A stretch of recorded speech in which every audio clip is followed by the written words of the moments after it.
મારી સાથે જોડાયેલા છે ગુજરાતની સર્વશ્રેષ્ઠ ટીમ, જેને કહી શકાય કે જે કરણી સેના કચ્છ તરફથી નાઇટ ક્રિકેટ ટુર્નામેન્ટનું આયોજન છે, જેની પહેલી ફાઇનલિસ્ટ ટીમ કરણી સેના સુરેન્દ્રનગર ઝાલાવાડ, એના હોનહાર ઓપનર બલ્લેબાજ જેમ અત્યારે ઇન્ડિયાની ટીમમાં રોહિત શર્મા બેટિંગ કરી રહ્યા છે, એ જ રીતે બેટિંગ કરી રહ્યા છે ક્ષત્રિય સમાજના રાજભા ઝાલા.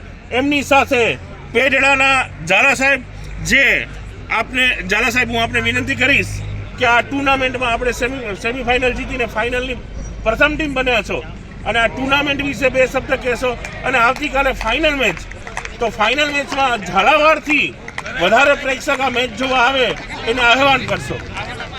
આજે રાજપૂત કરણી સેના અખિલ Gujarat night cricket tournament Kutch જ્યાં આયોજન કરેલ છે તે બદલ કચ્છના ક્ષત્રિય સમાજનો ખૂબ ખૂબ આભાર. આવી ટુર્નામેન્ટ મેં અત્યાર સુધી ક્યાંય જોઈ નથી, જ્યાં અમારા ઝાલાવાડ કરણી સેનાના ઓપનર બેટ્સમેન રાજભા ઝાલા જબરજસ્ત બેટિંગ કરી રહ્યા છે.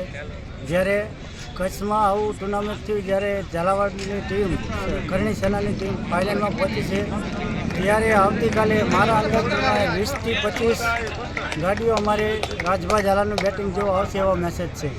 તો ઝાલા સાહેબ, તમારી શું ગણતરી છે, સ્ટેરિંગ કે હેન્ડલ? નહીં, એ તો જેવું ખેલશો એવું આવશે એવું નક્કી ન કહેવાય, પણ અમે બનતા પ્રયત્ન કરશું. અમારા રાજભા છે, પછી શિવરાજસિંહ છે, એ પૂરતી મહેનત કરશે અને કાલે અમારા રાજ આવી જશે, એટલે ટીમ તો અમારી સારી છે. તો કરણી સેના કચ્છ તરફથી તમને ખૂબ ખૂબ શુભેચ્છાઓ અને બેસ્ટ ઓફ લક ફાઇનલ માટે. જય હિન્દ, જય મા કરણી, જય મા આશાપુરા. Thank you.